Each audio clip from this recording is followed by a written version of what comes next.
আসসালামু আলাইকুম রহমতুল্লাহি বারাকাতুহু।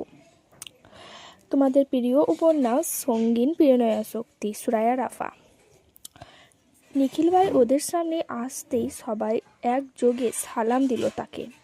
সিনিয়র বলে কথা। সালামের জবাব দিতে নিখিল ও একটু থামলো। সামনে না গিয়ে ওদের দিকে কয়েক কদম এগিয়ে আসলো।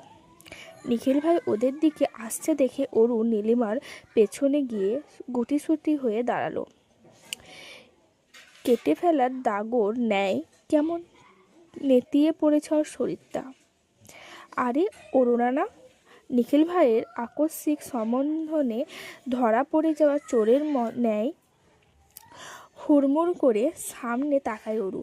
হ্যাঁ সূচক মাথা ঝাঁকিয়ে বলে, জি ভাইয়া। ভালো আছো তো?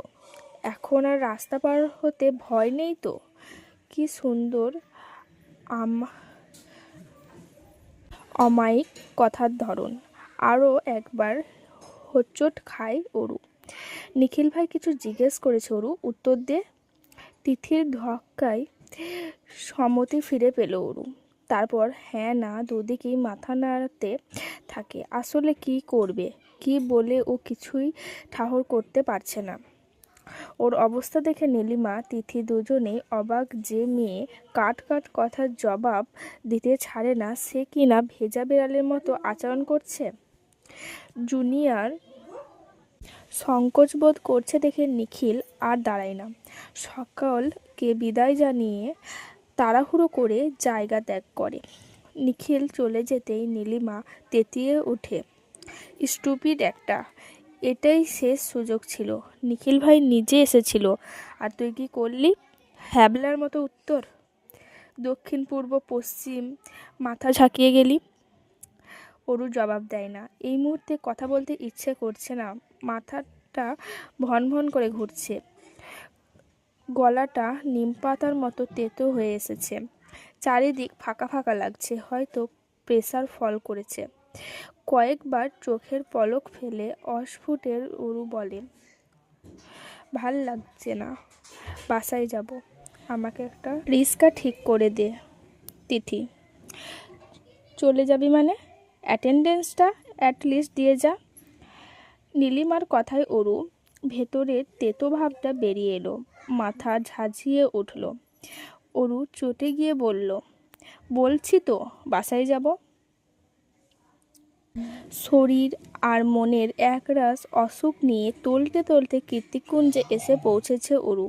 বিশাল সদর দরজা ঝনঝন আওয়াজ করে খুলে ভেতরে ঢুকতে আরও বিরক্ত হয়ে যায় ও। মামা মামি আর একমাত্র মামাতো ভাই রেজাওয়ান ওরফে রেজা এসেছে। অরু আর অনুর জীবনের এত এত ঝামেলার মধ্যে উটকো ঝামেলা এই পরিবারটা। কথা নেই বার্তা নেই, যখন তখন এসে হাজির।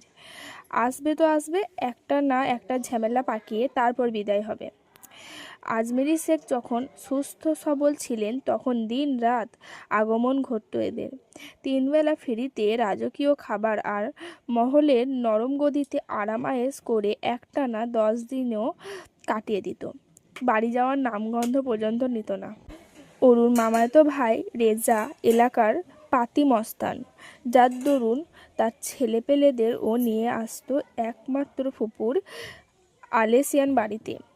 অরু আর অনু এসবে বেশ লজ্জিত হতো। জয় হোক, তাদের এত এভাবে আরেকজনার অন্ন ধ্বংস করার কোনো অধিকার নেই। একমাত্র ভাই ভাবি বলে আজমেরি শেখ তেমন কিছুই বলতেন না। অনু আর অরু একটু গাইগুই করলে ওদের কেউ চোখ পাকাতেন আড়ালে। সব কিছু এভাবেই চলছিল। কিন্তু আজমেরি হক একেবারে বিছানায় শয্যায় চলে গেলেন। মামা মামির আসল রূপ দেখতে পায় অরুরা। আপন বোনকে দেখা তো দূরে থাক, গত 1 বছরে হাসপাতালে গণ্ডি অবধি মারায়নি ওদের মামা। বরং 2 দিন পর পর বউ ছেলেকে নিয়ে এ বাড়িতে এসে অনুকে মানসিক অশান্তিতে ভুগিয়েছে দিনরাত। এদের কথা একটাই, বাবা নেই, মায়েরও গ্যারান্টি নেই, আজ বাদে কাল মায়ের কিছু হয়ে গেলে ওদের দু বোনের কী হবে? আজ বা কাল এ বাড়ি ছোট সাহেব ঠিকই ফিরবে, তখন তো দুই বোনের কোনো গতি থাকবে না। তাই এখনই যদি তার একমাত্র সুযোগ্য পুত্র রেজার সাথে অনুর বিয়েটা হয়ে যায় তাহলে একটা কুল তো হবে। আর যাই হোক, নদীতে তো আর ভেসে যেতে হবে না। ওরও বুঝে পায় না, এত বড় দুনিয়া থাকতে ওরা নদীতে কেন ভেসে যাবে? কি অপরাধ ওদের? অনুর রাগের ঘোট এমনিই পরিপূর্ণ, এসব শুনলে আরও বেশি মন খারাপ হয়ে যায়।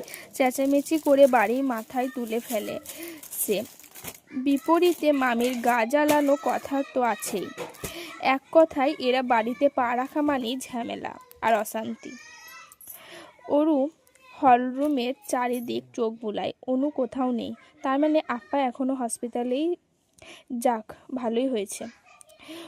ওর মামি ডাইনিংয়ে বসে আঙ্গুর চিবুচ্ছে, রেজা কাউচে বসে পায়ে পা তুলে টিভি দেখছে। মামা আপাতত আশেপাশে নেই। অরু সবটাই দেখলো, তারপর না দেখার ভান করে দোতলায় পা বাড়ালো। দুটো সিঁড়ি মারাতেই পেছন থেকে ডাক পড়লো মামির। কি রে, দেখলি আমরা এখানে বসে আছি, তাও ঢ্যাং ঢ্যাং করে উপরে চলে যাচ্ছিস? মামিকে চোখে পড়ে না নাকি? আর আমার বৌমা কোথায়? অরু চোখ খিচে বন্ধ করে নিল। এটারই ভয় পাচ্ছিল ও। অনেক প্রশ্ন করেছে মামি, এক কথায় উত্তর দিতে হবে, কি বলা যায়? ওরু পেছনে ফিরে বলল, মাথা ব্যথা করছে মামি, একটু ঘুমোবো। আর আপা হসপিটালে মায়ের কাছে।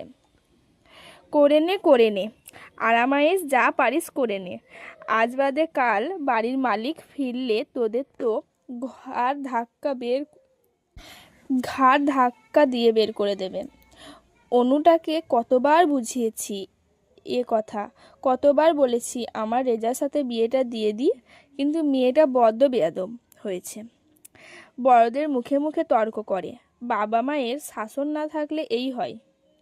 মামির কথায় অরু নেতিয়ে পড়ার রাগটা আবারও তরতর করে ঝাঁঝিয়ে উঠল।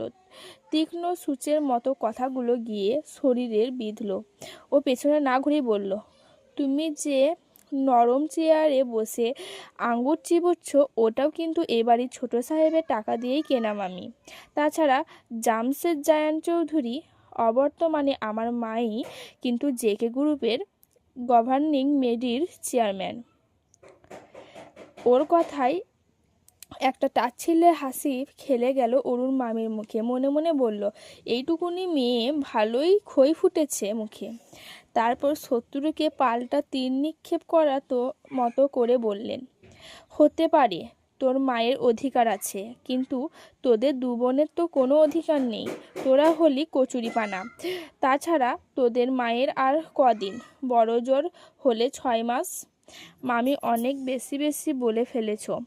এবার আমাদের মায়ের কিছু হবে না, মাকে আমরা বিদেশে নিয়ে যাব। আবারও সেই গা জ্বালানো হাসি ছুড়লেন অরুণ মামি। বললেন, তোর কি মনে হয় জায়ান কীর্তিক চৌধুরী বা তার কোম্পানি তোদের নেওয়ার জন্য বসে আছে? শুনেছি তোর জন্যই নাকি বাড়ি ছাড়তে হয়েছিল তাকে। মামির সাথে আর তর্কে পেরে উঠল না অরু। দুশ্চিন্তাগ্রস্ত জটলা পাকানো মস্তিষ্কটা আর চাপ নিচ্ছে পারছে না। হাত পা থরথর করে কাঁপছে। এই মুহূর্তে গলার থেকে একটা কথাও বের হচ্ছে না। মামি যে এত নোংরাভাবে ওকে আক্রমণ করবে ভাবতে পারেনি অরু। ও সামনের দিকে আরও এক ধাপ চোখ বোলালো, কয়েক জোড়া আক্রান্ত চোখ। মনে হচ্ছে চোখ দিয়ে ওকে ভস্মই করে দেবে এরা। ও আর এক মুহূর্ত জল রুমে থাকলো না। সিঁড়ি ভেঙে গিয়ে দোতলায় নিজের রুমে গিয়ে সাপোর্টে দরজা আটকে দিল। ভেতরটা ছিঁড়ে যাচ্ছে। অসহায়ত্ব চারিদিক ঝাঁঝলা আবরণের মতো ঘিরে ধরেছে। মামির তর্কে আঘাতে নিখিল ভাই চলে যাওয়ার কষ্টটা যেন নুন মরিচের ছিটা। আর ভালো লাগছে না। নীলিমা আর তিথির মতো জীবনটা স্বাভাবিক কেন হলো না ভাবছে অরু। কেন ওর জীবনে এত দায়িত্ব? কেন নিখিল ভাইয়ের প্রতি ভালো লাগা নিজের মাঝে খুব সহজে তুলে ধরতে পারল না ও? এটা কি শুধুই অন্তর্মুখী হওয়ার দরুন, নাকি পরিবারের টানাপোড়েনে আর দায়বদ্ধতা? নিখিলের চলে যাওয়ার ভাবতে ভাবতে ওরুর মনে পড়ে যায় নিখিলের সাথে প্রথম দিনের সাক্ষাতের কথা। এই তো কয়েক মাস আগের কথা। ভার্সিটিতে অ্যাডমিশনের জন্য এসেছে ওরু। মায়ের অসুস্থতায় ঢাকা বিশ্ববিদ্যালয়ের মতো অত বড় বিদ্যাপীঠে পড়ার সুযোগ হয়নি ওরুর। মোটামুটি প্রস্তুতি নিয়ে যতটুকু পেরেছে তাতেই গুচ্ছে সুযোগ করেছে। আজ কাগজপত্র নিয়ে এসেছে, সপ্তাহ জমা দিতে হবে। তাই শীতের সকাল, ঠান্ডাটা পুরোপুরি জেকে না বসলেও মিষ্টি রোদের মৃদু আলোতে ভালোই আরাম লাগছে। সকাল হতেই অফিসগামী সারি সারি গাড়ির বহর ছুটছে রাস্তা জুড়ে। ঢাকা শহরে বেড়ে ওঠা হলেও একা একা রাস্তাঘাট পার হওয়ার অভ্যাস নেই ওরুর। সেই দরুন তখন থেকে ভার্সিটির রাস্তার বিপরীতে অসহায়ের মতো দাঁড়িয়ে আছে সে। কখন রাস্তাটা একটু ফাঁকা হবে আর ও দৌড়ে রাস্তা পার হবে। অনেকে তো গাড়ির ফাঁক ফাঁক দিয়েই চলে যাচ্ছে, কিন্তু ওরুর সাহস হচ্ছে না। এক পা এগোচ্ছে তো দু পা পেছাচ্ছে। এভাবেই লেফট রাইট চলতে থাকলো প্রায় আধ ঘন্টা। ওরু বিরক্ত হয়ে গিয়েছে। এরকম হলে প্রতিদিন ভার্সিটিতে আসবে কি করে সে? ভয় লাগছে। পেছন থেকে তীরের ফলার মতো ছুটে আসা পুরুষালী কণ্ঠস্বর শুনে হকচকিয়ে পেছনে ঘুরল ওরু। দেখলো মুখে টোল পড়া নিষিদ্ধ হাসি নিয়ে ওকেই প্রশ্ন করছে লোকটা। ওরু থ মেরে আছে, হা না কিছুই বলছে না। কি করে বলবে ও? তো হাসিতেই কুপাতো। লোকটা পাশ থেকে কাউকে ডেকে উঠল, এই অন্তু, একে রাস্তা পার করে দে তো। পেছন থেকে ছেলেটা বলল, জি ভাই দিচ্ছি। বেশ, তখন থেকেই ছিল ভালো লাগার শুরু। ওরু বুঝেছিল এই লোকের ভার্সিটিতে বিশাল জনপ্রিয়তা। তারপর থেকে শুরু হয় ওরুর লুকিয়ে লুকিয়ে পর্যবেক্ষণ। উদাসীন দুপুরে কিংবা মরচে যাওয়া বিকালের ক্যাম্পাসে এথায় সেথায় তাকেই খুঁজে বেড়াতো চোখ দুটো। এক নজরে দেখা হলে গেলে খুশিতে পুলকিত হতো মনটা। ঝিলিক দিয়ে উঠল মুখের কোণে মিষ্টি হাসি, যা এখনো চলমান। কখনো সামনে দাঁড়িয়ে কথা বলা হয়নি ওরু। এও জানে না নিখিল ভাই নামটা জানলো কি করে। তবে নিখিলের বায়োডাটা সবই ওরুর জানা, বলতে গেলে মুখস্থ। কিন্তু আফসোস, এখন এসব কোনো কাজেই আসবে না। নিখিল ভাই চলে যাবে, 1000 কিলোমিটার দূরে হবে তার ঠাঁই। সায়েন্স ল্যাবের কেমিক্যাল আর এক্সপেরিমেন্টের মাঝে অরোরা নামটা হয়তো ভুলে যাবে ওর সবচেয়ে প্রিয় নিখিল ভাই। আর কখনো দেখা হবে না কিনা তারও গ্যারান্টি নেই। ভাবতেই চোখের কান নিচে বেয়ে তপ্ত নোনা জল গড়িয়ে পড়ে ওরুর। তুমি যদি আমার না হও, তবে সুখের অসুখ তোমাকে জ্বালিয়ে পুড়িয়ে ছারখার করে দিক। বোকা ওরু তখনও জানতো না ওর জন্য কেউ এর থেকেও বিষাক্ত ভালোবাসা নিয়ে দিনের পর দিন অপেক্ষার প্রহর গুনছে।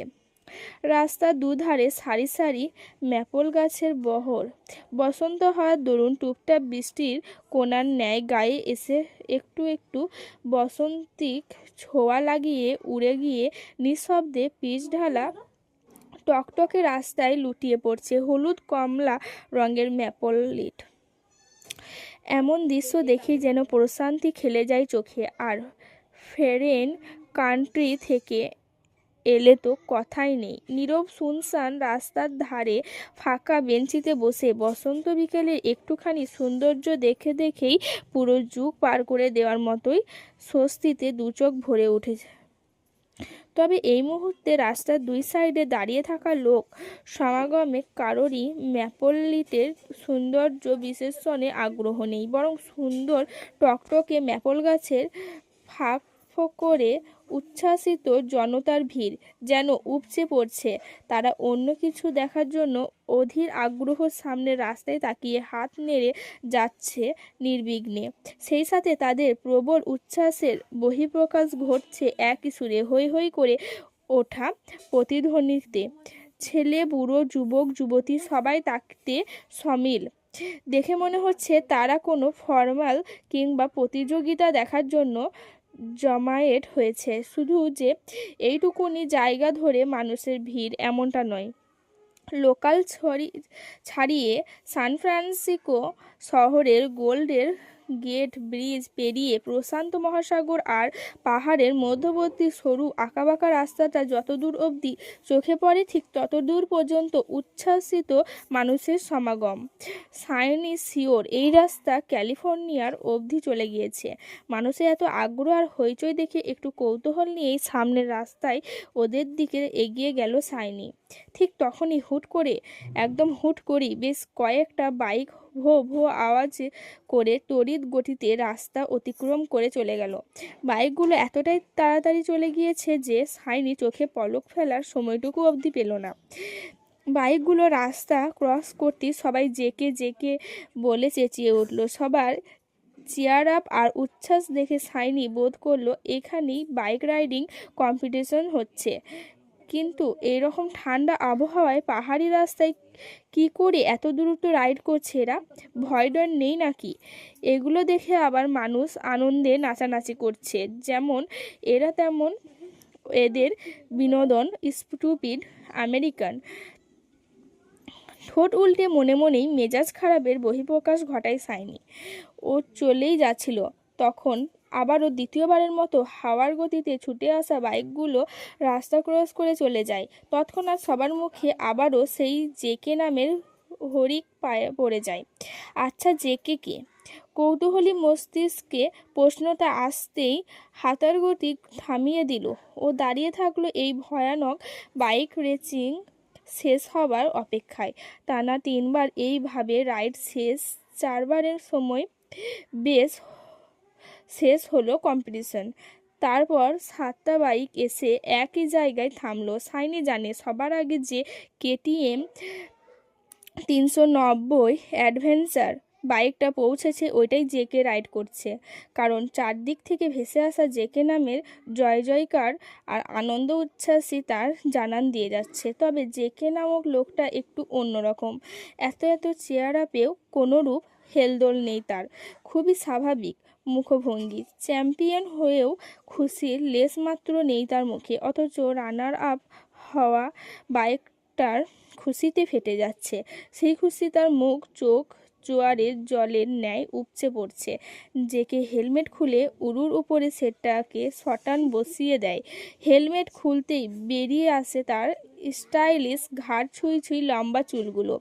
ঘাড় অবধি চুলে তাকে জেন্টলম্যান লাগছে না মোটেই, বরং স্টাইলিস্ট সুপারস্টার বললে হয়তো মানানসই হবে বাক্যটা। মনে হচ্ছে ব্র্যান্ড নিউ বাইকের কয়েক দফা শ্যুট করে মাত্রই থেমেছে। ডান হাত দিয়ে বেখেয়ালে চুলগুলোকে ব্যাকব্রাশ করতে করতেই অন্য হাতে পরে থাকা অ্যাপেল ওয়াচটার এক নজর চোখ বুলিয়ে নিয়ে আবারও হেলমেটটা পরে নিল সে।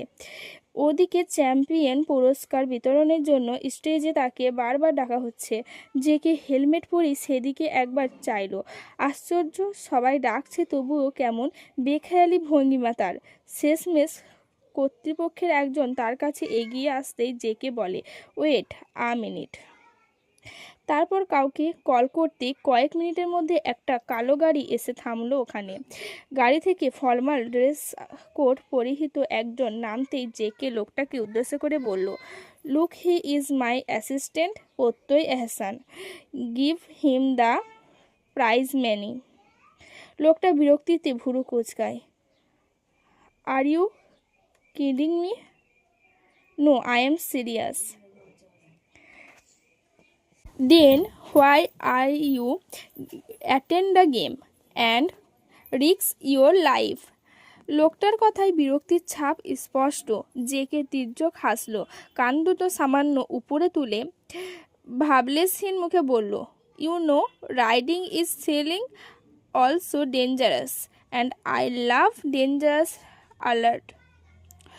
শান্ত এবং স্থির কণ্ঠস্বর, তবে শরীরে কাঁপন ধরিয়ে দেবার মতোই ভয়ানক কথার টান। শেষ কথাটা বলে চোখে বিশালাকৃতির রোদ চশমা চড়িয়ে সাঁই সাঁই করে নিজের কেটিএম 390 বাইক নিয়ে পাহাড়ি রাস্তার বাঁকে মুহূর্তেই হারিয়ে গেল জেকে। সবার দৃষ্টি এখনও সেদিকেই স্থির। কর্তৃপক্ষের লোকটা বিরক্ত হলো, তবে চটে গেল না। এই ছেলে প্রতি বছর একটানা ঝামেলা পাকাবেই, এটা তার বোধগম্য হয়ে গিয়েছে।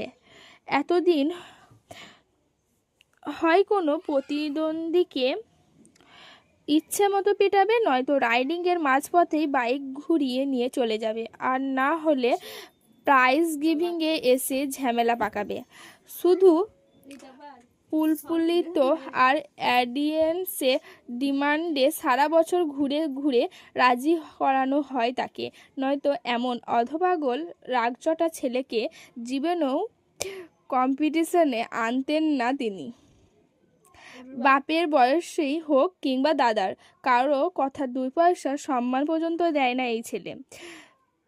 Such a psychopath. বিড়বিড়িয়ে কথাটা বলে থমথমে মুখ নিয়ে নিজস্ব স্থান ফিরে গেল লোকটা। Attitude, appearance, good look, everything is so manly. মুগ্ধ নয়নে ফাঁকা রাস্তার দিকে তাকিয়ে কথা বলল একজন বিদেশিনী। সাইনি পাশেই মেয়েটা দাঁড়ানো।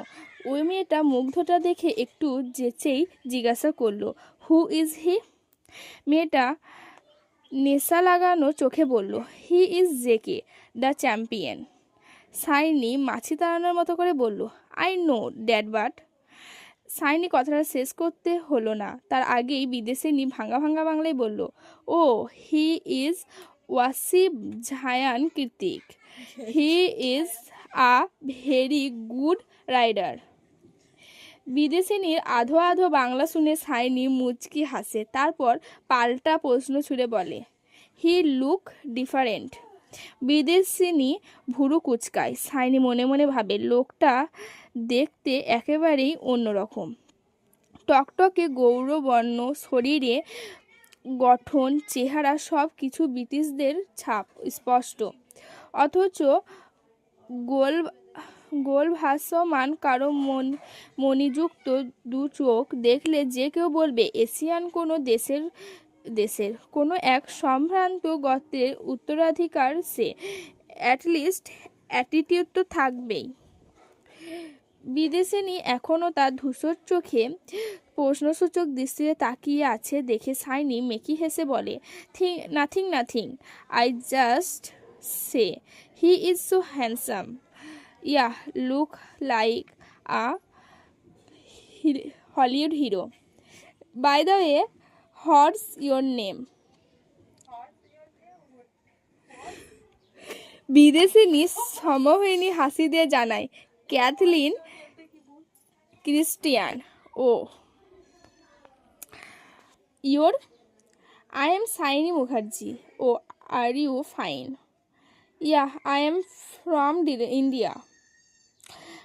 তারপর নিজেদের মধ্যে আবারও কিছু কুশল বিনিময় হয় তাদের। এক পর্যায়ে সাইনি জানতে পারে ক্যাথলিন জেকে মুক্তমুটি পার্সোনালি চেনে, আর জেকে আসলে ব্রিটিশ কিছু নয়, বরং আমেরিকার সিটিজেনের ধারী অদ্যাপান্ত বাঙালি মানুষ।